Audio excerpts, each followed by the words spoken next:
Really, I was destined to it, to find Hmm. out in hindsight. Yep.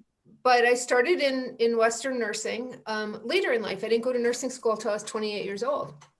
And Mm. pretty much right after I started nursing school, I started having back pain and back problems and sciatica. Oh yeah.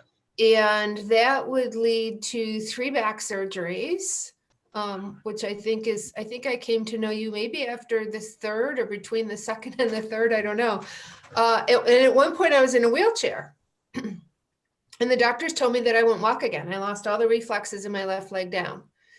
So somewhere along in that journey, I started to wake up to who I really was and what was going on in the body and what is this body and what's it doing and why am I having all of these experiences and symptoms and problems. And that really started the opening in the path into the holistics, because Western medicine did not have answers for me. Hmm. Hmm. It just didn't have answers. And there was something inside that didn't make sense, that didn't resonate, right? Like it just, there was that little, people talk about that spark or that intuitive hit or something. And I had been a competitive figure skater. So the idea of this is how it's going to be, and you're not going to walk and you're going to be in a wheelchair Not did acceptable. did not appeal to me Hmm. at all. Not acceptable. Yeah. So it took me 10 years to get out of that pain. It Wow. took me 10 years. I was diagnosed with fibromyalgia and I had the 3 back surgeries. And, the second one was good, right? Because I could walk again, but I was still living in daily chronic pain. Hmm. And I took a bucket of pills. They had me on, I mean, Yeah. you and I, like you said, we've had small conversations about this, and it just didn't resonate with me. Having been a nurse, right? That was my gift and my godsend. Was I knew that if I kept taking all of these medications, I'd have no kidney, no liver, no stomach, nothing. Hmm. And I was Yeah. 30 years old at the time. So I was Mm. like, nah, that's not really what I want for myself either. Yeah. So I started exploring. And after that, the path really revealed itself like one step at a time. Right after my second surgery, my dad had emergency bypass surgery. Mm. And so he needed to get rid of his stress. And I wanted to get more flexibility, start getting my body flexible and moving again. So we took a yoga class. You and your father. Yep. No, it's fantastic. Yeah. He was 70 years old. We went to Himalayan Institute. That's great. And he started That is great. practicing yoga, and that led me to Kripalu Institute, Kripalu Okay. Center Hmm. in Lenox, Massachusetts. And I was there for a weekend to just check it out. And mind you, this was pre-internet. Sure. So there was not a lot of things that you could go and look and research or whatever. And I went there and I knew nothing about energy medicine. I knew nothing about energy healing. That was foreign to me. It's not like it is today at all. And I had a body wave work, some kind of session that they offered that was energy healing. And it rocked my world. I I bet. had no idea what had just happened to me, but I felt completely different. It was the first time in probably 7 years I had no pain for Wow. 3 days and I didn't take any medications. That'll wake you up. That'll make you wonder, doesn't it? Yeah. Like how did you get into that body through the mind, through a calmness, a change in the way you thought, getting the static out of your life in a sense, taking that constant stimuli and putting some focus in a different area, and somehow the body just changed itself.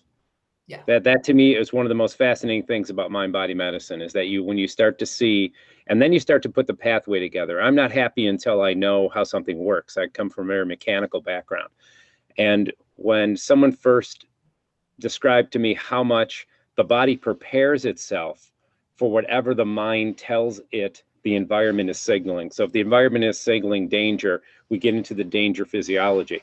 And if we constantly feel in danger, we're constantly in the danger physiology, and we break down from that. It's hard to heal when you're in the performance breakdown mode.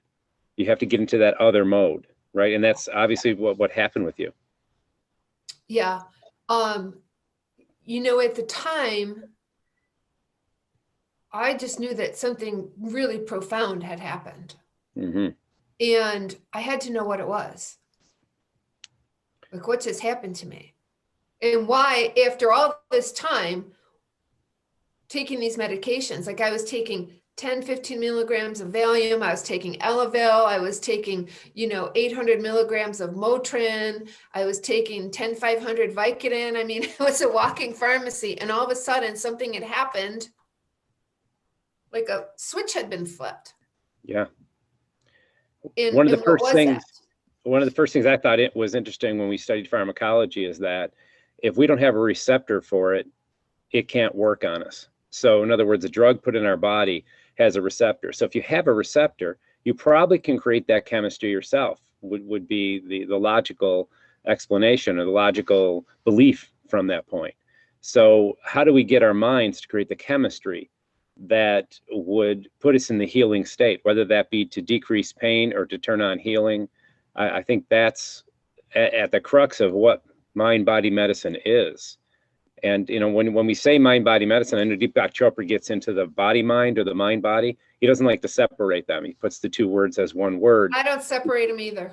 Yeah, I think we separated them a while ago, and we got to bring it back. Yeah. How I learned to bridge these two worlds, right? Western medicine, I'm a nurse, and then really, how far out do you want to go? But my roots are, and I think we've had this conversation. My father's cousin was a chiropractor in Western New York in the early 1900s, right? So Mm-hmm. it's in my blood, it's in my genes to be Mm-hmm. in this holistic place. So how could I bridge that and rectify, what I was experiencing and what I was taught and all of these pieces was, it's all energy.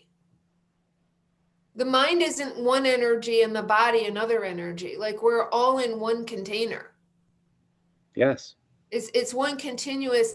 And so you just have to determine how you're going to move and manage that energy in the container. Yeah, it's well put.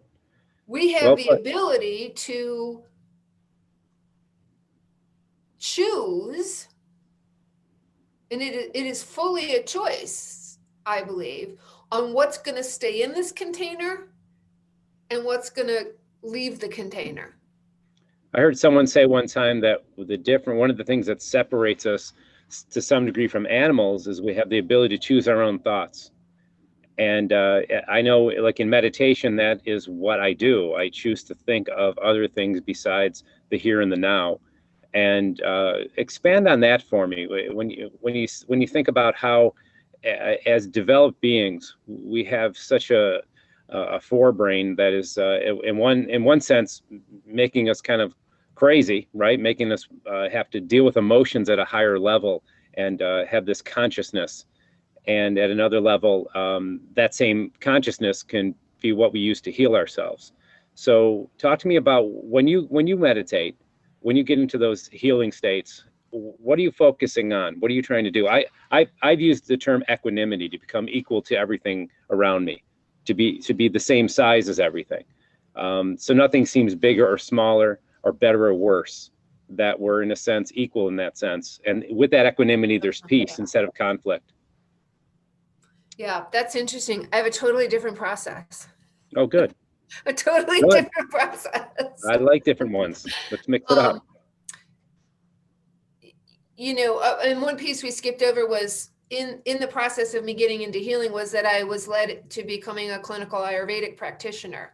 Right. And the Ayurvedic piece is all about the elements that are in everything, right? Like the earth, the wind, the fire, the air, the water, all of those pieces. And they make up everything, and they make up our body. The mind has this tendency to run away and be used in a way of just being in constant fear. Ayurveda says all illness is a failure of intellect. Wow. So that's using our brain in a way that doesn't actually serve us.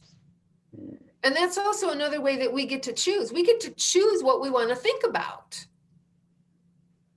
But what we're usually doing is using our brain to either regret something from the past or worry about something from the future. Absolutely. It hasn't even happened yet. Mm-hmm. So my process in I don't even like to use the word meditation. Mm-hmm. I teach my clients and I teach people stillness. Okay. And there's a difference. In the beginning, yes, one of my teachers at Kripalu, we used to call him Mr. Valium because his voice was so soothing. It was just, it would relax you.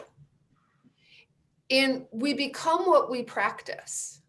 It's one of my favorite lines. So in the beginning, when we're not used to being still, the ego mind wants to, the conscious negative ego brain wants to find something to be critical about and be hyper about and be vigilant about.